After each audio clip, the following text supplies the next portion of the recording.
Hello friends, welcome to my YouTube channel. आज हम class 6 NCERT का फर्स्ट चैप्टर को देखेंगे। तो इस चैप्टर में फूड के बारे में बेसिक इंफॉर्मेशन दिया गया। तो हम देखते हैं कि फूड में कुछ इंग्रेडिएंट होता है। इंग्रेडिएंट मतलब वो जिससे बना हो, और इसमें काफ़ी बेसिक इंफॉर्मेशन दिया गया है जो भी एग्जाम पॉइंट ऑफ व्यू से काम का होगा वो मैं आपके साथ डिस्कस कर दूंगा। जैसे कि एक बेसिक इंफॉर्मेशन है कि हमारा जो प्लांट होता है उसमें एक शूट सिस्टम होता है, एक रूट सिस्टम होता है। तो रूट सिस्टम जो सॉइल के नीचे का पार्ट होता है उसे हम रूट सिस्टम बोलते हैं, और जो प्लांट के ऊपर का पार्ट हो गया जैसे फ्लावर हो गया, फ्रूट हो गया, इसे हम फ्रूट बोलते हैं। और प्लांट का जिस पार्ट को हम लोग खा सकते हैं उसे हम लोग इडेबल पार्ट बोलते हैं। जैसे कि फल को खा सकते हैं, जैसे केला हो गया, जैसे कि ब्रिंजल हो गया, एक्सेट्रा। उसी तरह से जो मधुमक्खी होता है वो फ्लावर से नेक्टर कलेक्ट करके वो अपना बी हाइव में उसे स्टोर करता है।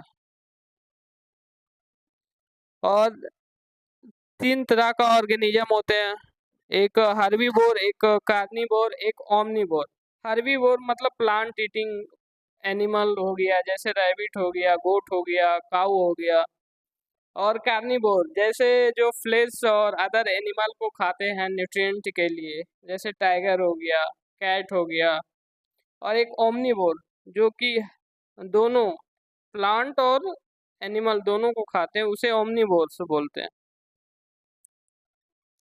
तो इस चैप्टर में इतना ही बेसिक इन्फॉर्मेशन था। अब हम सेकेंड चैप्टर को देखते हैं जो कि है कंपोनेंट ऑफ फूड। अब फूड में क्या क्या कंपोनेंट होता है उसके बारे में इस चैप्टर में बताया गया है। तो जैसा कि एक इंफॉर्मेशन है, आंध्र प्रदेश का एक फूड ग्रेन होता है राइस। आंध्र प्रदेश में तुअर दाल और रसम, रसम एक तरह से मतलब मीट होता है, एक कुंदरू वेजिटेबल होता है। अब हम किसी भी चीज को, किसी भी फूड आइटम में क्या है, कौन सा न्यूट्रिएंट है, ये कैसे पता करेंगे?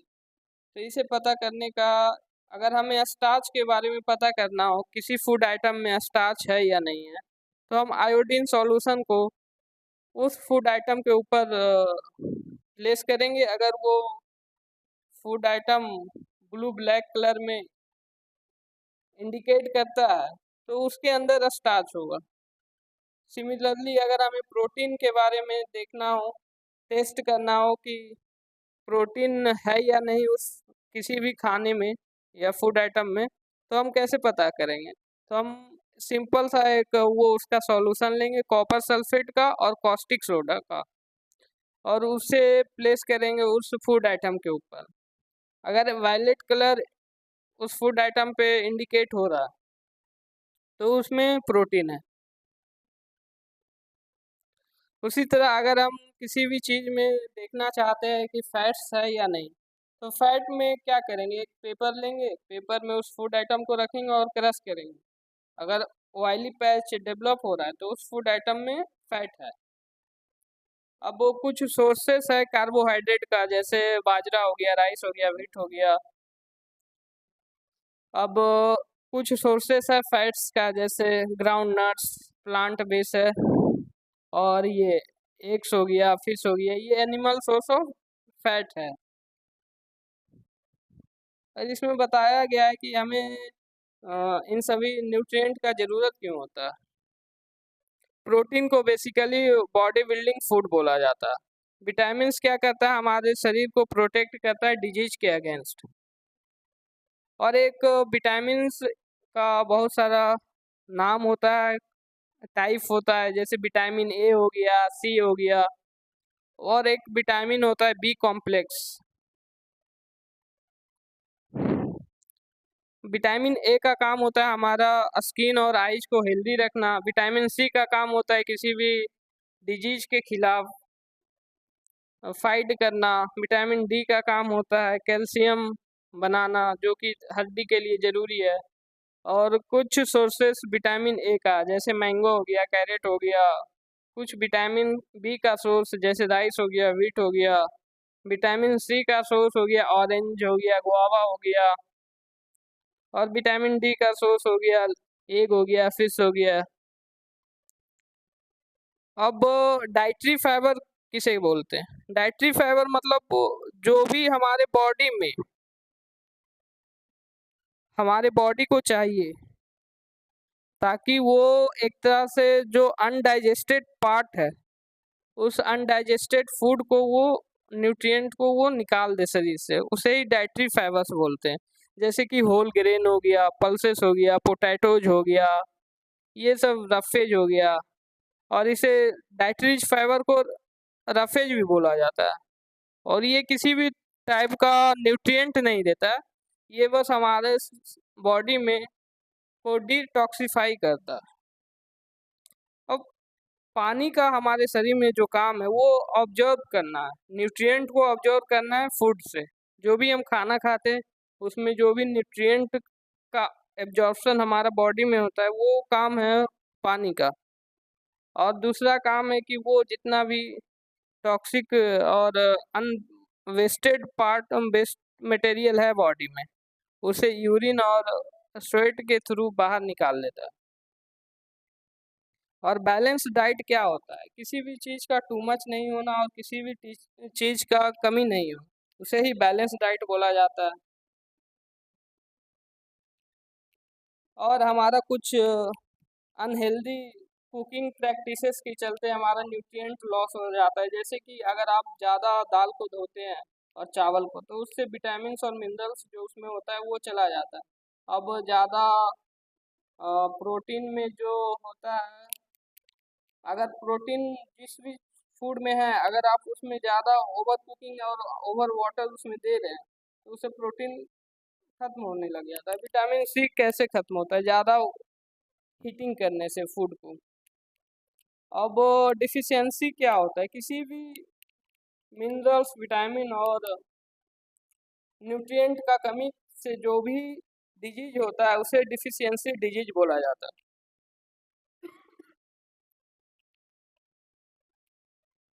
जैसे विटामिन ए का डिफिशियंसी से लॉस ऑफ विजन होता है, विटामिन बी1 का डिफिशियंसी से बेरी बेरी होता है, विटामिन सी का डिफिशियंसी से स्कर्वी होता है, विटामिन डी का डिफिशियंसी से रिकेट होता है, विटामिन कैल्शियम का डिफिशियंसी से बोन और टीथ डिके स्टार्ट हो जाता है, आयोडीन का कमी से गोइटर होता है, जो एक नेक एरिया के पास सूजन जैसा हो जाता है, आयरन का कमी से एनीमिया होता है, जिसका मेजर सिम्टम्स वीकनेस होता है। Thanks for watching my video. अगर आपको अच्छा लगा हो तो चैनल को सब्सक्राइब करें और अपने दोस्तों के साथ शेयर करें। Hello friend, welcome back to my YouTube channel. तो आज हम एनसीईआरटी क्लास 6th का 3rd चैप्टर को देखेंगे। जो भी एग्ज़ाम पॉइंट ऑफ व्यू से इम्पोर्टेंट होगा उसे देखेंगे। तो 3rd चैप्टर है फाइबर टू फैब्रिक, उसे हम देखते हैं। तो फाइबर बोला किसे जाता है? जो thin strand of thread that we see are made up of still thinner strand called fibre. जैसा कि आप इस पिक्चर में देख सकते हैं कि जो भी धागा जिसे हम देख सकते हैं उसे फाइबर बोला जाता है। और फाइबर 2 टाइप का होता है, एक नेचुरल फाइबर और एक सिंथेटिक फाइबर। और नेचुरल फाइबर में भी 2 टाइप होता है, एक एनिमल से ऑब्टेन होता है और एक प्लांट से ऑब्टेन होता है। तो जो प्लांट से ऑब्टेन होता है जैसे कॉटन और जूट, और प्लांट और एनिमल से जो ऑब्टेन होता है जैसे वुल, शिप से और गोट से ऑब्टेन होता है, रैबिट से होता है, याक से होता है, कैमल से होता है, और सिल्क होता है सिल्क वॉर्म से। और जो केमिकल से जो फैब्रिक बनता है उसे हम सिंथेटिक फाइबर बोलते हैं। जैसे कि पॉलिस्टर हो गया, नायलॉन हो गया, एक्रेलिक हो गया। उसी तरह से कॉटन प्लांट से ऑब्टेन किया जाता है। कॉटन बॉल को का जो प्रोसेस है, गिनिंग एक प्रोसेस होता है जिसके थ्रू कॉटन को कॉटन सीड से अलग किया जाता है, जैसा कि आप इस पिक्चर में देख सकते हैं। उसी तरह से जूट होता है, तो जूट को भी ऑब्टेन किया जाता है उसके स्टेम से। जूट प्लांट का जो स्टेम होता है उससे ही जूट ऑब्टेन किया जाता है। अब स्पिनिंग किसे कहते हैं? The process of making yarn from fibre is called spinning. जैसे कि जो यार्न होता है, जो रेशा होता है, उससे जो धागा बनता है उसे ही स्पिनिंग बोला जाता है। तो स्पिनिंग करने के लिए हमारे पास दो डिवाइस है, एक टकली है और एक चरखा है। तो खादी को पॉपुलराइज करने के लिए गवर्नमेंट ऑफ इंडिया एक बॉडी को कॉन्स्टिट्यूट करती है 1956 में, जिसका नाम है khadi and village industries commission. उसी तरह से वीविंग क्या होता है? जो यार्न है उसे एक साथ उसका बुनाई करना, उसे ही वीविंग बोला जाता है। अब यार्न बहुत ही पतला होता है, अब उसे पेपर से भी पतला होता है, तो उसका वीविंग का जो फैब्रिक का वीविंग होता है उसे किया जाता है लूम में, जैसा कि आप इस पिक्चर में देख सकते हैं। नीटिंग क्या होता है? जैसे कि नीटिंग होता है कि एक सिंगल यार्न को दूसरा यार्न से के साथ कनेक्ट करके जो फैब्रिक बनाया जाता है उसे ही नीटिंग बोला जाता है। अब हिस्ट्री ऑफ क्लोथिंग मटेरियल क्या था? पहले हमारे पास फर हुआ करता था कवर करने के लिए अपने आप को, पत्ता हुआ करता था, ट्विक्स हुआ करता था। उसके बाद धीरे धीरे हम कल्टीवेशन करने लग गए, तो फिर कॉटन हुआ, फिर हम कॉटन का इंपोर्ट भी स्टार्ट कर दिए। तो इस चैप्टर में इतना ही बेसिक इन्फॉर्मेशन जो हमारे एग्ज़ाम पॉइंट ऑफ व्यू से काम का था। अब हम सेकेंड चैप्टर को, मतलब फोर्थ चैप्टर को देखते हैं, जिसका टाइटल है सॉर्टिंग मटेरियल इनटू ग्रुप्स। अब हम कैसे मटेरियल को क्लासिफाई करेंगे, तो इसमें कुछ क्लासिफिकेशन दिया गया है। जैसे हार्डनेस के बेसिस पे मटेरियल को हम लोग सॉफ्ट बोल सकते हैं, जैसे कि जो कंप्रेस हो जाए उसे सॉफ्ट बोला जाता है, जैसे कि कॉटन हो गया, स्पॉन्ज हो गया। और जो कंप्रेस्ड नहीं होता है जैसे कि आयरन हो गया। उसी तरह से जो पानी में डिजॉल्व हो जाए उसे सॉल्युबल बोलते हैं, जो डिजॉल्व नहीं हो उसे इनसॉल्युबल बोलते हैं। उसी तरह ट्रांसपेरेंसी के बेसिस पे हम ऑब्जेक्ट को 3 टाइप में कैटेगराइज कर सकते हैं। एक ट्रांसपेरेंट हो गया, जिसके आर पार हम देख सकते हैं, जैसे ग्लास हो गया, वाटर हो गया, एयर हो गया। उसके बाद एक हो गया ओपेक, जिसके आर पार हमें दिखाई नहीं देता है, जैसे वुडन बॉक्स हो गया, कार्डबोर्ड हो गया। और एक होता है ट्रांसलूसेंट, जो कि दिखाई देता है बट कंप्लीटली विजिबल नहीं होता है, जैसे कि ऑयली पैच ऑन पेपर। तो इतना ही बेसिक इन्फॉर्मेशन था। अगर आपको ये वीडियो अच्छा लगे तो चैनल को सब्सक्राइब करें और अपने फ्रेंड्स के साथ शेयर करें। जय हिंद। Hello friends, welcome to my YouTube channel. आज हम एनसीईआरटी क्लास 6 का 5th और 6th चैप्टर को देखेंगे, जो भी एग्जामिनेशन पॉइंट ऑफ व्यू से काम का होगा उसे डिस्कस करेंगे। तो हमारा चैप्टर 5th जो है सेपरेशन ऑफ सब्सटेंसेस, तो इसमें बताया गया कि कैसे सब्सटेंसेस को सेपरेट किया जाता है। इसमें कुछ मेथड्स बताया गया सेपरेशन का। जैसे पहला मेथड है हैंड पिकिंग का। जैसे हम किसी चावल में से किसी भी कंकड़ या स्टोन्स ये सब को सेपरेट करने के लिए हैंड पिकिंग का यूज करते हैं, जैसा कि आप पिक्चर में देख सकते हैं। उसके बाद है थ्रेसिंग। थ्रेसिंग मेनली क्या होता है कि जो अनाज होता है उसके ऊपर जो कवर होता है, जो उसका छिलका होता है, उससे हटाने के लिए थ्रेसिंग प्रोसेस का यूज होता है। अब विनोविंग क्या होता है? विनोविंग एक ऐसा प्रोसेस है जिसके थ्रू हम हैवियर और लाइटर कंपोनेंट को हवा के थ्रू अलग कर सकते हैं, जैसा कि आप इस पिक्चर में देख सकते हैं। उसके बाद सीविंग एक प्रोसेस है। सीविंग में मतलब एक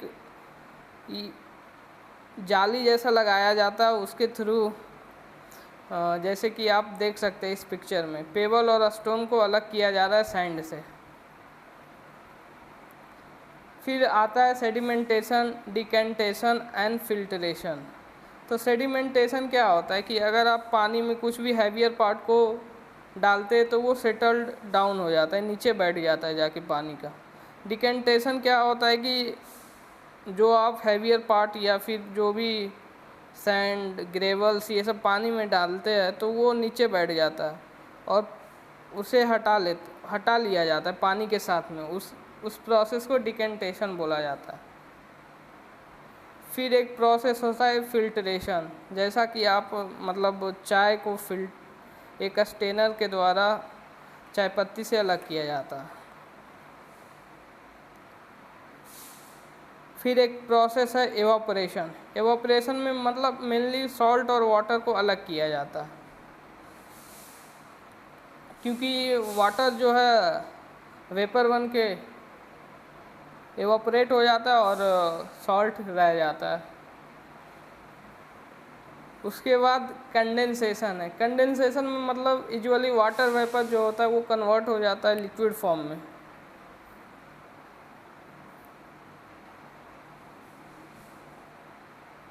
सैचुरेशन पॉइंट मतलब अब उस मटेरियल के अंदर अब कुछ भी वो अपना मैक्सिमम लिमिट कैपेसिटी तक पहुंच गया, अब उसके अंदर कोई भी मटेरियल नहीं जा सकता। तो अब हम नेक्स्ट चैप्टर को देखते हैं जिसका टाइटल है चेंजेज अराउंड अस। तो इसमें बेसिकली दो तरह का चेंजेज बताया गया।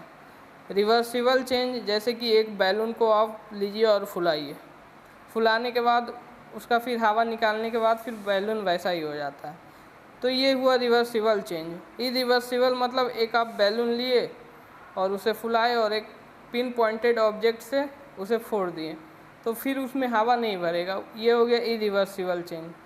और उसी तरह एक और एग्जांपल दिया गया, एक पेपर्स को फोल्ड करके एक एरोप्लेन बनाया गया तो वो हो गया रिवर्सिबल चेंज। उसी पेपर को अगर हम कट करके एक प्लेन बनाते हैं तो फिर वो हो गया इरिवर्सिबल चेंज। उसी तरह से अगर हम आटा से रोटी बनाते हैं और उसे फिर से हम उसी आटा में रख सकते हैं, ये हो गया रिवर्सिबल चेंज।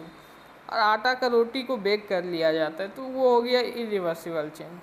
तो बेसिकली इतना ही बेसिक इन्फॉर्मेशन था। एक और अच्छा पॉइंट है कि जैसे जो भी आयरन का ऑब्जेक्ट हो, मतलब आयरन टूल्स होता है, जैसे हैंड एक्स हो गया, उसमें क्या किया जाता है, रिंग जो होता है वो तो छोटा होता है, उसमें मतलब वो वुडन ब्लॉक को उसमें फिट करने के लिए, तो उस रिंग को क्या किया जाता है, हीट किया जाता है। हीट होने के बाद वो एक्सपेंड हो जाता है। एक्सपेंड होने के बाद फिर उस कूलिंग होता है, कूलिंग के बाद वो फिर फिट बैठ जाता है। Hello friends, welcome back. तो आज हम NCERT क्लास 6 का चैप्टर नंबर 7 को देखेंगे। जो भी एग्जामिनेशन पॉइंट ऑफ व्यू से काम का इन्फॉर्मेशन होगा उसे देखते हैं। तो चैप्टर 7 है गेटिंग टू नो प्लांट। इसके बारे प्लांट के बारे में इस चैप्टर में बताया गया। जैसे कि हम देख सकते हैं प्लांट को 3 कैटेगरी में रखा गया है, एक हर्ब्स, एक सर्ब और एक ट्री। हर्ब क्या होता है, जैसा कि आप इस पिक्चर में देख सकते हैं, plant with green and tender stem are called herbs. Stem is hard but not very thick, such plant are called shrubs. मतलब सर्ब अगर देखा जाए तो स्टेम हार्ड होता है लेकिन उतना ज़्यादा मोटा नहीं होता। अब हम ट्री किसे बोलते हैं, जिसका ब्रांचेज हो, जिसका थिक स्टेम हो, उसे हम ट्री बोलते हैं। उसी तरह एक क्रीपर होता है, एक क्लाइंबर होता है। क्लाइंबर जो किसी पेड़ या किसी सपोर्ट सिस्टम से ऊपर चढ़ जाता है उसे क्लाइंबर बोला जाता है। और जो ग्राउंड पे रहता है उसे क्रीपर बोला जाता है। तो जो प्लांट या ट्री में जो स्टेम होता है वो क्या करता है, अपवर्ड मूवमेंट ऑफ वाटर में हेल्प करता है, पानी स्टेम के थ्रू ही ऊपर जाता है। और मिनरल्स हो गया उसे भी ऊपर पहुंचाने में स्टेम का काम होता है। अब हम लीफ के बारे में जानेंगे। तो लीफ में एक स्ट्रक्चर होता है, पार्ट होता है पेटोलोई, मतलब स्टेम और लीफ के बीच का जो पार्ट होता है उसे पेटोलोई कहते हैं, जो लीफ को कनेक्ट करता है स्टेम से। उसके बाद लैमिना जो ग्रीन पार्ट होता है उसे लैमिना बोला जाता है।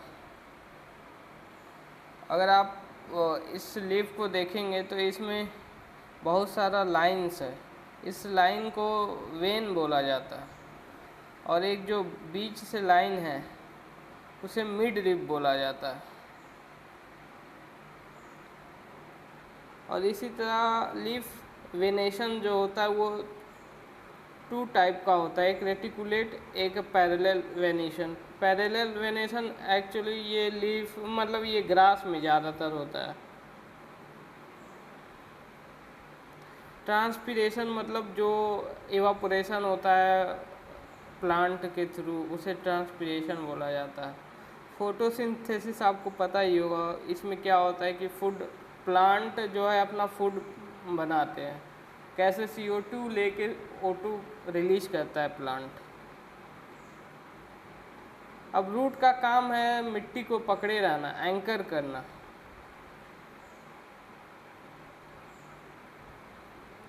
रूट भी 2 तरह का होता है, एक टाइप रूट जो मतलब सीधा होता है और उसके अगल बगल जो रूट होता है उसे लेटरल रूट बोला जाता है। और जिसमें कि एक कोई भी एक सीधा रूट ना जाके बहुत सारा रूट हो उसे फाइब्रस रूट बोला जाता है। जैसे हम बहुत सारा जैसे कि कैरेट का, रेडिश का, स्वीट पोटैटो का, टर्निप का, टेपियोकिया का रूट खा सकते हैं। अब हम पीटल्स किसे बोलेंगे, तो जो कलरफुल पार्ट होता है उसे पीटल्स बोला जाता है। सेपल क्या होता है, सेपल एक तरह से मतलब लीफ लाइक स्ट्रक्चर होता है उसे सेपल बोला जाता है। और inner most part of flower है उसे पिस्टल बोला जाता है। और bid like structure inside ovary है उसे ओव्यूल बोला जाता है। तो इस चैप्टर में इतना ही इन्फॉर्मेशन हमारे काम के लिए एग्ज़ाम पॉइंट ऑफ व्यू से था। अब हम चैप्टर 8 में देखते क्या है, बॉडी मूवमेंट।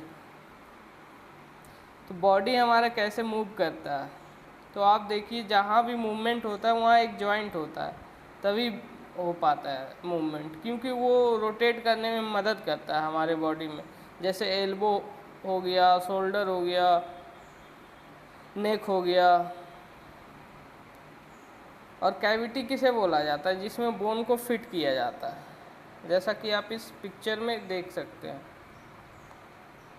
पाइवोटल ज्वाइन कहाँ होता है, जहाँ हमारा नेक ज्वाइन करता है हेड को। ये क्या करता है, फॉरवर्ड और बैकवर्ड, राइट और लेफ्ट मूवमेंट में हेल्प करता है। उसी तरह हिंज पॉइंट जो होता है, हिंज जॉइंट होता है, ये बैकवर्ड और फॉरवर्ड मूवमेंट में मदद करता है, जैसे कि नी। फिक्स्ड जॉइंट जो हो गया वो हमेशा फिक्स्ड होता है, हड्डी इधर उधर नहीं मूव कर सकता। और जो भी हमारे बॉडी में जो भी बोन्स होता है वो एक फ्रेमवर्क देता है, उसे हम स्केलेटन बोलते हैं। और जो बोन हमारे फिंगर में होता है उसे हम लोग कार्पेल्स बोलते हैं।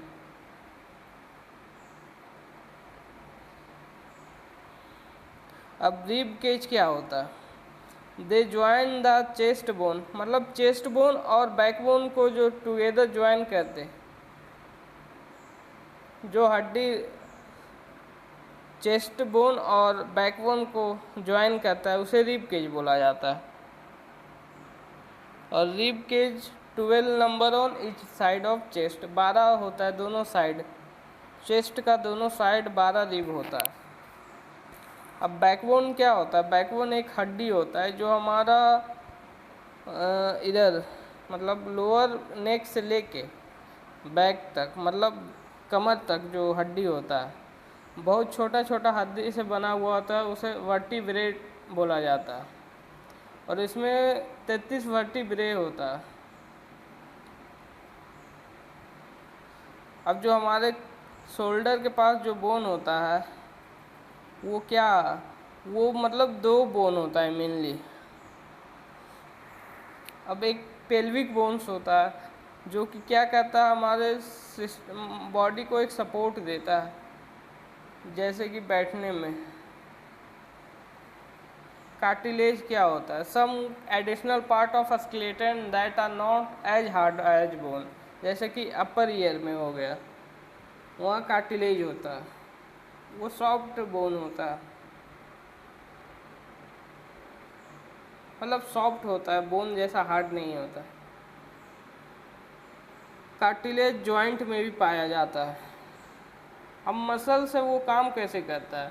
तो एक मसल कॉन्ट्रैक्ट करता है तो बोन उधर उस डायरेक्शन में पुल्ड होता है, अदर मसल रिलैक्स करता है। अब अर्थवॉर्म जो है, अर्थवॉर्म कैसे मूवमेंट होता है अर्थवॉर्म में? तो अर्थवॉर्म पहले एक्सटेंड करता है फ्रंट पार्ट की ओर, फिर रेयर पोर्शन को फिक्स करता है ग्राउंड से, then it fix the front end and releases the rear end, मतलब वो एक स्लो मूवमेंट होता है। Repeating such muscle expansion and contraction, expansion and contraction के थ्रू अर्थवॉर्म मूव करता है। हेयर लाइक स्ट्रक्चर जिसे ब्रिस्टल्स बोला जाता है वो हेल्प करता है मूवमेंट में।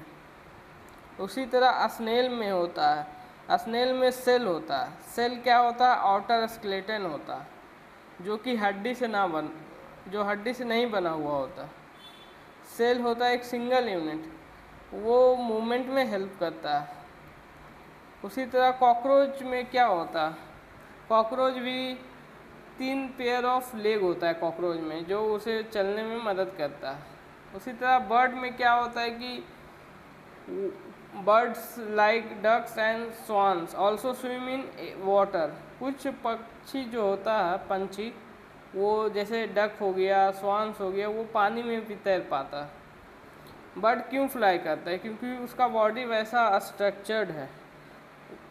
बर्ड्स का बोन हॉलो होता है और लाइट होता है, मतलब उसका हड्डी बहुत हल्का होता है और अंदर से खोखला होता है। Hind limbs are typically for walking and perching, तो जो उसका हिंड लिम्स होता है वो उसे चलने में मदद करता है। Bony part of four limbs are modified as wings, अब जो उसका बोनी पार्ट है वो एक तरह से बिंग में मॉडिफाइड हो जाता है। उसी तरह कुछ और स्ट्रक्चर है, जैसे फिश का स्ट्रक्चर स्ट्रीम लाइंड होता है, उसे स्विम करने में मदद करता है। दूसरा एक स्ट्रक्चर होता है स्नेक्स में, स्नेक्स में एक लंबा बैकबोन होता है और उसके साथ बहुत सारा टाइनी मसल्स होता है। मसल एक दूसरे से इंटरकनेक्टेड होता है बैकबोन में,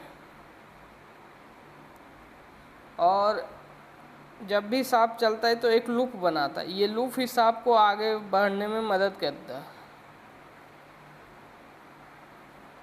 तो इस वीडियो में इतना ही। अगर आपको ये वीडियो अच्छा लगा हो तो अपने फ्रेंड्स के साथ शेयर करें और चैनल को सब्सक्राइब। जय हिंद। Hello friends, welcome back. तो आज हम देखेंगे एनसीईआरटी क्लास 6 का चैप्टर नंबर 9, जो कि है the living organism, characteristics and habitats. तो हम जो भी एग्जामिनेशन पॉइंट ऑफ व्यू से इम्पॉर्टेंट होगा उसे ही डिस्कस करेंगे। अब हैबिटेट किसे बोला जाता है? The place where organism live, जहाँ वो रहता है। हैबिटेट प्रोवाइड करता है फूड, वाटर, एयर, शेल्टर और अदर ज़रूरतें जो एक ऑर्गेनिज्म को चाहिए। अब हैबिटेट दो टाइप का होता है, एक टेरेस्ट्रियल जो लैंड पे होता है, जैसे ग्रासलैंड हो गया, डेजर्ट हो गया, कोस्टल माउंटेन रीजन। और एक एक्वेटिक, जैसे लेक हो गया, रिवर हो गया। अब organism both plant and animal living in a habitat are its biotic component. अब कंपोनेंट टू टाइप का होता है, एक बायोटिक, एक अबायोटिक। एबायोटिक, बायोटिक मतलब लिविंग प्लांट्स एनिमल, एबायोटिक मतलब नॉन लिविंग कंपोनेंट। अब हम देखते हैं सम टेरेस्ट्रियल हैबिटेट को, जैसे डेजर्ट। डेजर्ट में कुछ एनिमल्स होते हैं जैसे रैट्स एंड स्नेक। वो क्या करते हैं कि हीट से बचने के लिए वो एक बुर्रो बनाते हैं, एक बिल बनाते हैं रेत के नीचे। और ये लोग सिर्फ रात में ही आते हैं, क्योंकि रात में टेम्परेचर कम हो जाता है। उसी तरह एक एडेप्टेशन होता है प्लांट्स में, डेजर्ट प्लांट में। उन क्योंकि वो डेजर्ट प्लांट्स के पास छोटा लीव्स होता है या फिर नहीं होता है, क्योंकि ट्रांसपिरेशन कम होता है छोटा लीव्स में या फिर थ्रोन से,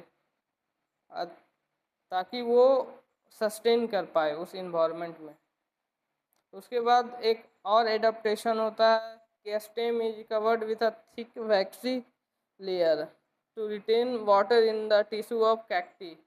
मतलब कैक्टस का जो स्टेम होता है वो एक वैक्सी लेयरिंग होता है उसके ऊपर, ताकि वाटर लॉस से बचा जा सके। Most desert plant have roots that go very deep into the soil for absorbing water. और जितना भी डेजर्ट में प्लांट्स होता है उनका रूट बहुत गहरा होता है, ताकि वो पानी को एब्जॉर्ब कर पाए।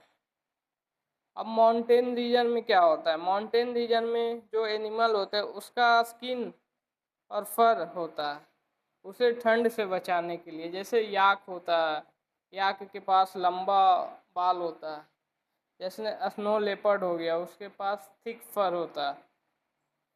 उसी तरह माउंटेनियस ट्रीज में कोन शेप्ड होता है, स्लोपिंग ब्रांचेज होता है, ताकि रेन वाटर और स्नोफॉल को आराम से वो नीचे बहा दे। अब ग्रासलैंड्स में कुछ एडेप्टेशन होता है, जैसे एनिमल्स में हो गया। एनिमल में क्या होता है, जैसे लायन में हो गया। लायन में क्या होता है, एक लाइट ब्राउन कलर होता है, जो उसे मतलब ग्रासलैंड जब ड्राई हो जाता है तो उसे हंट करने में आसान होता है। डीर के पास क्या होता है, तो डीर जो फॉरेस्ट और ग्रासलैंड में रहता है उसके पास बहुत मजबूत दांत होता है, ताकि ताकि वो प्लांट का हार्ड पार्ट जैसे स्टेम ये सब को चबा सके। उसी तरह कुछ एनिमल्स के पास लंबा कान होता है, ताकि वो हर गतिविधि को सुन सके प्रीडेटर्स का। और जैसे कि डियर के पास क्या होता है, डियर का जो आँख होता है दोनों साइड में होता है, बीच में नहीं होता है, ताकि उसे हर डायरेक्शन से का मूवमेंट के बारे में पता चलते रहे। अब कुछ एक्वेटिक हैबिटेट के बारे में देख लेते हैं, जैसे कि ओशन हो गया। ओशन में क्या हो गया, कुछ सी एनिमल जैसे स्क्विड्स हो गया, ऑक्टोपस हो गया, जिसका अपना स्ट्रीमलाइंड शेप नहीं होता और वो ओशन में डीपर स्टे कर पाते हैं, ताकि वो अपना प्रे को कैच कर पाए। उसी तरह एक्वेटिक एनिमल्स में गिल्स होता है, जो कि उसे ऑक्सीजन जो कि जो ओशन में ऑक्सीजन है उसे वो कंज्यूम कर सके। और कुछ एनिमल्स होते हैं जैसे कि डॉल्फिन हो गया, वेल्स हो गया, उनके पास अपना गिल्स नहीं होता है, उनके पास होता है ब्लो होल्स, जो कि उनके upper part of their head पे होता है। वो क्या करता है कि एयर को ब्रीथ करने में मदद करता है और स्विमिंग करने में मदद करता है। उसी तरह पॉन्ड्स एंड लेक में भी एक एक्वेटिक हैबिटेट है। टेरेस्ट्रियल प्लांट में क्या होता है, रूट जो होता है normally very important in the absorption of nutrient and water from the soil. Root का काम क्या है, एब्जॉर्प्शन का है, न्यूट्रिएंट का एब्जॉर्प्शन हो या वाटर का एब्जॉर्प्शन हो। However, in aquatic plant, roots are much reduced in size and their main function is to hold the plant in place। मतलब रूट का एक काम ये भी होता है कि उसे एंकर करना है, मिट्टी को पकड़ के रखना है। The stems of this plant are long, hollow and light. जो तना होता है वो लंबा होता है और हल्का होता है। Some aquatic plant are submerged in water. कुछ एक्वेटिक प्लांट होता है जो सबमर्ज हो जाता है, उसका रिबन लाइक लीफ होता है। फ्रॉग का क्या मतलब एडेप्टेशन है, फ्रॉग के पास एक स्ट्रॉन्ग बैक लेग होता है जिससे कि वो लिपिंग और कैचिंग में हेल्प करता है प्रे का। उनका जो फिट होता है वो वेब्ड फिट होता है जो कि स्विमिंग करने में मदद करता है।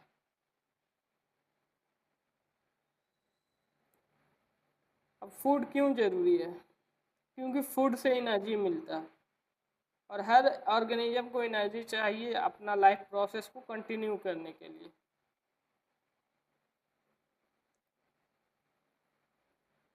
अब अर्थवर्म जो है वो कैसे ब्रेथ करता है, वो अपना स्किन से ब्रेथ करता है। फिश तो गिल से करता है।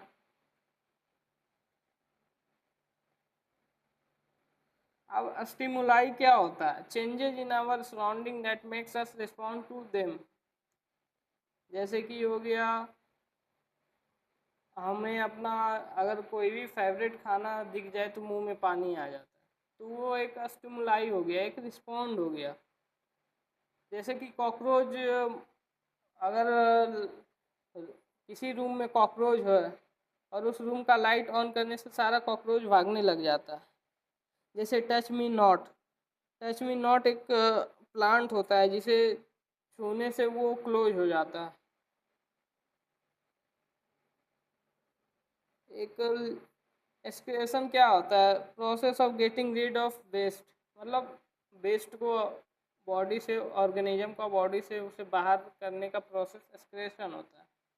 रिप्रोडक्शन क्या होता है, ऑफ स्प्रिंग प्रोड्यूस करने का एक प्रोसेस होता है। कुछ अंडा के थ्रू कुछ ऑर्गेनिज्म रिप्रोड्यूस करता है, कुछ एनिमल को लाइव बर्थ दे के।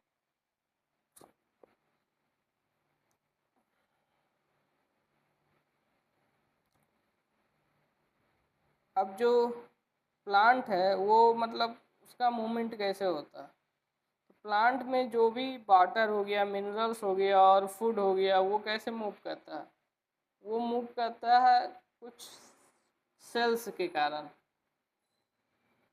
जैसे कि जाइलम हो गया, फाइलम हो गया। अब हम देखते हैं नेक्स्ट चैप्टर को, जो कि है motion and measurement of distance. Invention of the wheel made a great change in the mode of transport. चक्के का आविष्कार से एक बहुत ही क्रांतिकारी बदलाव आया हमारे यातायात में। उसके बाद इस चैप्टर में, हाँ, यूनिट। यूनिट हम किसे बोलते हैं, एक नॉन फिक्स्ड क्वांटिटी को यूनिट बोला जाता है। अब एक स्टैंडर्ड यूनिट क्यों चाहिए, क्योंकि जो भी हमारा ट्रेडिशनल यूनिट्स था जैसे हैंड स्पैन, तो किसी का हाथ छोटा है किसी का बड़ा है तो वो वेरी करता है पर्सन टू पर्सन। अब हमारे एंशियंट टाइम में कुछ मेजरमेंट का यूनिट हुआ करता था, जैसे एक क्यूबिट। क्यूबिट क्या हुआ, एल्बो से लेके फिंगर टिप तक का जो डिस्टेंस होता था उसे क्यूबिट बोला जाता था, और ये इजिप्ट और अदर पार्ट ऑफ वर्ल्ड में यूज होता था। एंशियंट इंडिया में कुछ और था मेजरमेंट का आसमा, जैसे अंगुल हो गया, मुट्ठी हो गया, ये सब मेजरमेंट का यूनिट था। तो 1790 में French created a standard unit of measurement call the metric system.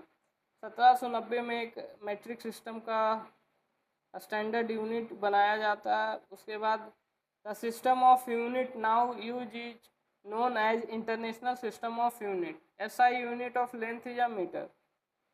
मतलब स्टैंडर्ड यूनिट जो सिस्टम का है उसे एसआई बोला जाता है।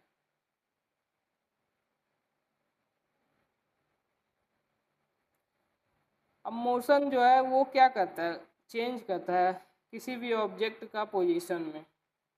मोशन सर्कुलर भी हो सकता है, लीनियर भी हो सकता है। Thanks friends for watching this. If you like it, then share it with your friend and subscribe it. Hello friends, welcome back to my YouTube channel. आज हम क्लास 6 एनसीईआरटी का चैप्टर 11 के बारे में देखेंगे। जो भी एग्जामिनेशन पॉइंट ऑफ व्यू से काम का होगा उसे डिस्कस करेंगे। Light, shadow and reflection. अब ल्यूमिनस ऑब्जेक्ट किसे बोला जाता है? ऑब्जेक्ट लाइक सन जो अपना लाइट इमिट करता हो उसे ल्यूमिनस ऑब्जेक्ट बोला जाता है।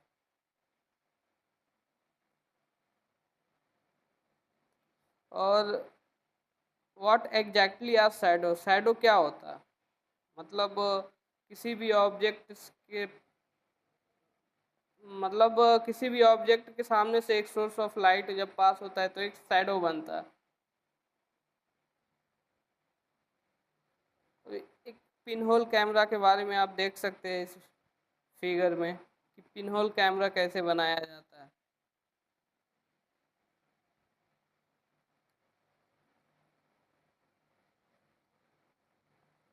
Light always travel in straight line. Light जो होता है हमेशा स्ट्रेट लाइन में होता है।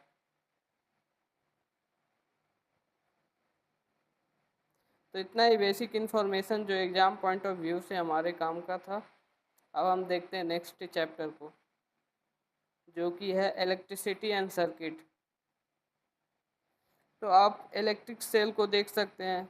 इसमें जो पॉजिटिव होता टर्मिनल होता है वो हमेशा मेटल कैप का होता है, और जो मेटल डिस्क होता है वो हमेशा निगेटिव टर्मिनल होता है। इलेक्ट्रिक सेल क्या करता है?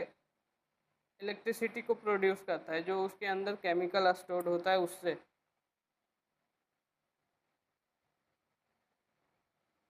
अब फिलामेंट किसे बोलते हैं? Thin wire that gives off light is called filament. जैसे बल्ब के अंदर एक थिन वायर होता है जो टंजस्टन से बना हुआ होता है, उसे ही फिलामेंट बोला जाता है। अब इलेक्ट्रिक सर्किट किसे बोला जाता है? जो एक कंप्लीट पाथ प्रोवाइड करता है इलेक्ट्रिसिटी के लिए, उसे ही इलेक्ट्रिक सर्किट सेल बोला जाता है। अब इसमें जो डायरेक्शन है करंट का फ्लो का वो हमेशा पॉजिटिव टू निगेटिव रहता है इलेक्ट्रिक सेल में।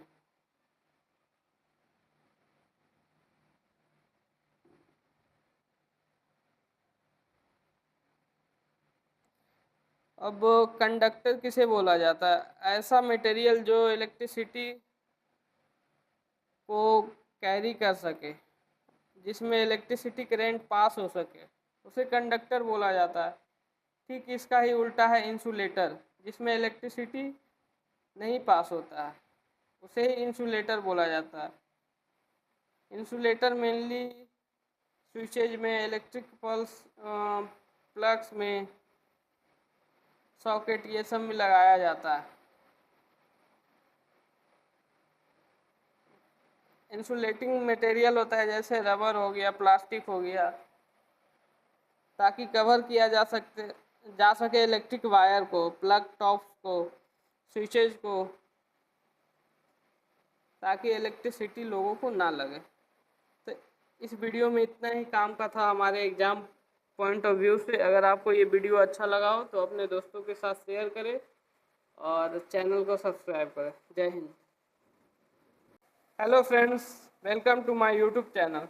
आज हम क्लास 6 एनसीईआरटी का साइंस का चैप्टर नंबर 13 को देखेंगे। जो भी एग्जामिनेशन पॉइंट ऑफ व्यू से काम का होगा उसे डिस्कस करेंगे। Fun with magnets. मैग्नेट को कैसे डिस्कवर किया गया था? ये बोला जाता है कि एक शेफर्ड था मैग्नेस नाम का, वो ग्रीस में रहता था। वो भेड़ को चरा रहा था, तो अचानक से उसका जो स्टिक होता है वो पत्थर से मतलब उसमें स्टक हो जाता है। तो वहीं से मैग्नेट का डिस्कवरी होता है।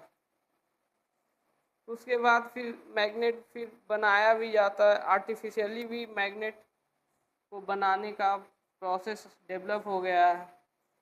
जैसे कि आप देख सकते हैं पिक्चर में, बार मैग्नेट हो गया, हॉर्स मैग्नेट हो गया, सिलेंड्रिकल हो गया, bell ended ball ended magnet हो गया। उसी तरह से जो मटेरियल एक दूसरे which get attracted toward a magnet, material जो अट्रैक्ट हो जाता है मैग्नेट से उसे मैग्नेटिक बोला जाता है, जैसे आयरन, निकल और कोबाल्ट। और मटेरियल जो अट्रैक्ट नहीं होता है मैग्नेट से उसे नॉन मैग्नेटिक बोला जाता है। पोल्स ऑफ मैग्नेट, पोल्स दो होता है, एक नॉर्थ पोल एक south pole.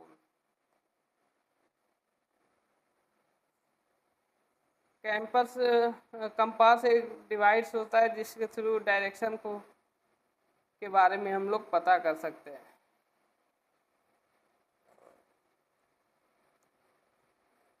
The end of magnet that points toward north is called its north-seeking end, or the north pole. The other end that points towards the south is called south-seeking end, और the south pole of the magnet. मतलब जो magnet में दो direction होता है, एक north एक south.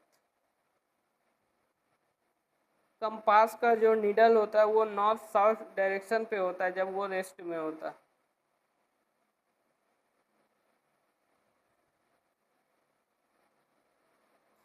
और attraction and repulsion between magnet, तो जो भी सिमिलर पोल होगा, जैसे नॉर्थ पोल, नॉर्थ दूसरा मैग्नेट का नॉर्थ पोल, वो हमेशा रिपल्स करेगा। और एक मैग्नेट का साउथ पोल और दूसरा मैग्नेट का नॉर्थ पोल, वो हमेशा अट्रैक्ट करेगा ईच अदर। इसका मतलब ये है कि opposite direction attract each other. अब मैग्नेट के साथ कुछ सावधानी भी कॉशन लेना चाहिए, जैसे कि जिससे कि मैग्नेट का प्रॉपर्टीज बना रहे। मैग्नेट को ज़्यादा हीट नहीं करना चाहिए, हैमर्ड नहीं करना चाहिए, उसे ड्रॉप नहीं करना चाहिए, अगर वो उसे स्टोर प्रॉपरली करना चाहिए। तो इस वीडियो में इतना ही मुझे एग्ज़ाम पॉइंट ऑफ व्यू से काम का लगा। अब हम नेक्स्ट चैप्टर को देखते हैं, वाटर। तो वाटर में मेनली कुछ बेसिक इन्फॉर्मेशन है, जैसे how much water do we use. तो हम लोग पानी का यूज कितना करते हैं। मेनली पानी का यूज पीने के लिए, नहाने के लिए, साफ़ सफाई के लिए किया जाता है। फिर उसके बाद है where do we get water from, हम लोग पानी कहाँ से ऑब्टेन करते हैं। तो मेनली हो गया ग्राउंड वाटर हो गया, रेन वाटर हो गया, रिवर्स हो गया, पॉन्ड हो गया। अब वाटर साइकिल कैसे बनता है, डिसअपियरिंग ट्रिक ऑफ वाटर, पानी कैसे गायब हो जाता है। तो उसमें loss of water by plant है। प्लांट के ट्रांसपिरेशन एक प्रोसेस होता है जिसके थ्रू जो प्लांट में स्टोर्ड वाटर होता है वो लॉस हो जाता है। अब क्लाउड्स कैसे फॉर्म होता है, तो क्लाउड्स फॉर्म होता है जो भी वाटर वेपर एवापोरेट होके एटमॉस्फेयर में जाता है, वो किसी डस्ट पार्टिकल के या मतलब आसपास कंडेंस होना स्टार्ट हो जाता है। कंडेंसेशन के बाद वो फिर जब ह्यूमिडिटी बहुत ज़्यादा हो जाता है, रिलेटिव ह्यूमिडिटी फ्रीजिंग पॉइंट तक पहुंच जाता है, तो वो फिर रेन ड्रॉप बन के नीचे आता है। अब वाटर साइकिल क्या है, सर्कुलेशन ऑफ वाटर है from ocean and surface of earth to earth atmosphere. अगर पानी ज़्यादा पड़ता है तो फिर क्या होता है, फ्लड्स आता है। अगर पानी ना पड़े तो क्या होता है, ड्रॉट आता है। अब हम लोग पानी का कंजर्वेशन कैसे कर सकते हैं वाटर का, तो रेन वाटर हार्वेस्टिंग है। एक तो रूफ टॉप हार्वेस्टिंग हो गया, दूसरा होगा ग्राउंड पे रेन वाटर को हार्वेस्ट कर सकते हैं। तो इस वीडियो में इतना ही एग्जाम पॉइंट ऑफ व्यू से काम का था। अगर आपको ये वीडियो अच्छा लगा हो तो चैनल को सब्सक्राइब करें और अपने दोस्तों के साथ शेयर करें। जय हिंद। Hello friends, welcome to my YouTube channel. आज हम क्लास 6 एनसीईआरटी का चैप्टर नंबर 15 को देखेंगे, जो भी एग्जामिनेशन पॉइंट ऑफ व्यू से काम का होगा उसे डिस्कस करेंगे। एयर अराउंड अस, तो इसमें मेनली बेसिकली बताया गया है कि एयर किससे बना हुआ है। तो एयर का कंपोनेंट है water vapour, oxygen, carbon dioxide, dust and smoke, nitrogen. ये सब मेन कंपोनेंट है एयर का, जैसा कि आप इस पाई डायग्राम में देख सकते हैं कि सबसे ज़्यादा एयर में नाइट्रोजन होता है, फिर ऑक्सीजन होता है और फिर कार्बन डाइऑक्साइड, वाटर वेपर और अदर गैसेस होता है।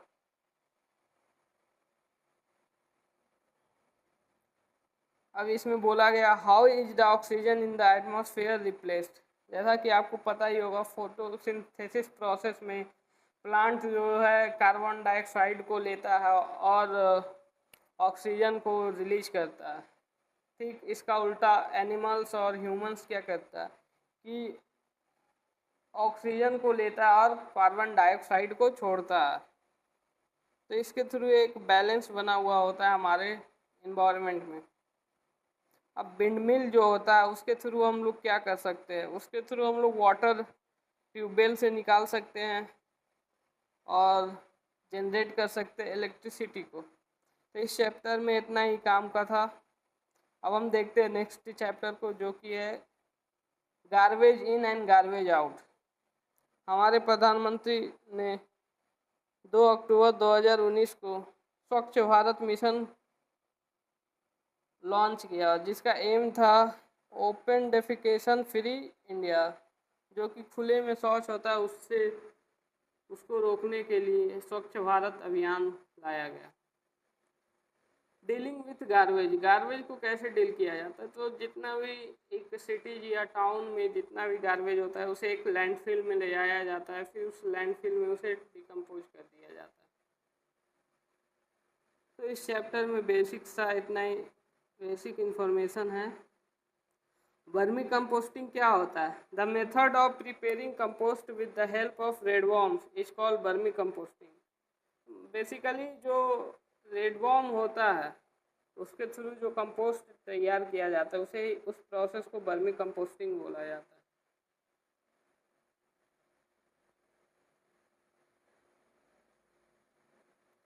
बेसिकली इसमें कुछ हेल्थ और हाइजेनिक प्रोसेस के बारे में बताया गया कि हमें गार्बेज को सही प्रॉपरली डिस्पोज करना चाहिए, सेग्रीगेट करना चाहिए, ताकि डिग्रेडेबल और नॉन डिग्रेडेबल वेस्ट को प्रॉपर डिस्पोजल किया जा सके। इसमें बताया गया है प्लास्टिक कैसे हमारे लिए बून है और कर्स है, मतलब कैसे अच्छा है और प्लास्टिक का क्या एडवांटेजेज है और क्या डिसएडवांटेजेज है। तो कुछ डिसएडवांटेजेज है जैसे कि कुछ हेल्थ प्रॉब्लम होता है प्लास्टिक से, जैसे कैंसर हो गया, और कुछ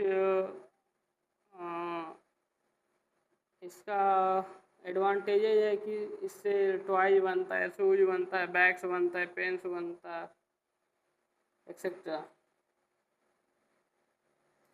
तो इतना ही था इस वीडियो में एग्जामिनेशन पॉइंट ऑफ व्यू से। अगर आपको ये वीडियो अच्छा लगा हो तो चैनल को सब्सक्राइब करें और अपने दोस्तों के साथ शेयर करें। जय हिंद।